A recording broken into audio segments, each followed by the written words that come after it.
ચોક્કસ. અહીં પ્રશ્નો અને જવાબોની વિગતવાર સમજૂતી આપવામાં આવી છે. 87. જ્યારે નવી કસોટી અને તેના જેવી જ પહેલાની કસોટી વચ્ચેનો સહસંબંધ અને ઊંચો મળે તો તે પુરાવો શું છે? જવાબ સી. ઘટક યથાર્થતા. સમજૂતી. ઘટક યથાર્થતા એ માપે છે કે કસોટી સમાન રચનાઓને માપતી અન્ય કસોટીઓ સાથે સંબંધિત છે કે નહીં.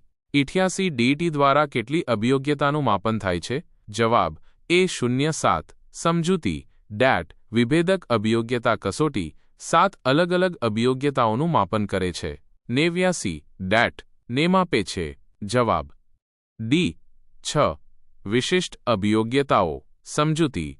DAT 6 વિશિષ્ટ અભિયોગ્યતાઓને માપે છે, જેમાં શાબ્દિક તર્ક, સંખ્યાત્મક તર્ક, અમૂર્ત તર્ક, કારકુની ગતિ અને ચોકસાઈ, યાંત્રિક તર્ક અને અવકાશી સંબંધોનો સમાવેશ થાય છે. 90 નીચેનામાંથી કયું માપ કસોટીમાં સૌથી ઓછું વપરાય છે? જવાબ સી. બહુલક. સમજૂતી. બહુલક એ સૌથી ઓછું વપરાતું માપ છે, કારણ કે તે માહિતીની સૌથી સામાન્ય કિંમત દર્શાવે છે, જે હંમેશા ઉપયોગી હોતું નથી. 91 કસોટીની વિશ્વસનીયતા એટલે? જવાબ સી. એક જ કસોટીના બંને પ્રાપ્તાંકોની સુસંગતતા. સમજૂતી. વિશ્વસનીયતા એ માપે છે કે કસોટી સતત પરિણામો આપે છે કે નહીં. 92 નીચેનામાંથી કઈ સૌથી પ્રથમ શાબ્દિક જૂથ કસોટી છે? જવાબ એ.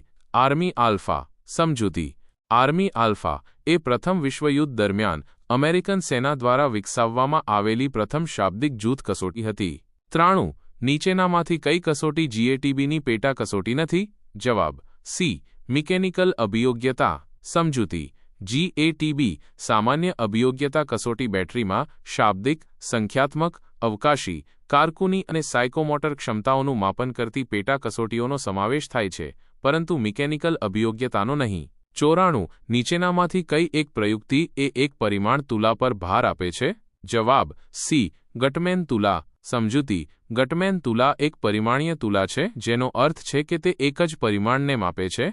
95 બાહ્ય યથાર્થતા સાથે જોડાયેલી હોય છે. જવાબ બી. સામાન્યીકરણ. સમજૂતી. બાહ્ય યથાર્થતા એ માપે છે કે કસોટીના પરિણામોને અન્ય પરિસ્થિતિઓ અથવા વસ્તીઓમાં સામાન્ય બનાવી શકાય છે કે નહીં. 96 નીચેનામાંથી કઈ પદ્ધતિ અંતરાલ કસોટી ઇન્ટરવલ સ્કેલની આંતરિક સુસંગતતાનું માપન કરે છે? જવાબ ડી. કુડર-રિચાર્ડસન પદ્ધતિ. સમજૂતી. કુડર-રિચાર્ડસન પદ્ધતિનો ઉપયોગ અંતરાલ સ્કેલ ડેટાની આંતરિક સુસંગતતાને માપવા માટે થાય છે. 97 નીચેનામાંથી કઈ યોગ્યતા એબિલિટી કસોટી નથી? જવાબ સી. અભિરુચિ. સમજૂતી. અભિરુચિ એ વ્યક્તિની ચોક્કસ પ્રવૃત્તિમાં રસ અને આનંદ છે, જ્યારે યોગ્યતા એ ચોક્કસ કાર્ય કરવા માટેની ક્ષમતા છે. 98 બીને, શિશોર અને વેસમેન દ્વારા રચાયેલ અભિયોગ્યતા કસોટી નીચેના પૈકી કઈ કસોટી છે? જવાબ બી. DAT. સમજૂતી. DAT વિભેદક અભિયોગ્યતા કસોટી બીને, શિશોર અને વેસમેન દ્વારા વિકસાવવામાં આવી હતી.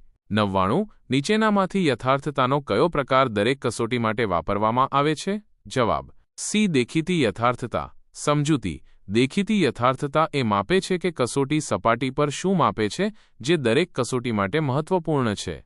100 જો આપણે બિન-ભારતીય વ્યક્તિના મનોવલણને માપવું હોય તો તેના માટે કઈ તુલા વાપરવી જોઈએ? જવાબ ડી. બોગાર્ડ્સ તુલા. સમજૂતી. બોગાર્ડ્સ તુલાનો ઉપયોગ સામાજિક અંતર અને વલણોને માપવા માટે થાય છે, ખાસ કરીને વિવિધ સંસ્કૃતિઓ અને પૃષ્ઠભૂમિના લોકો વચ્ચે.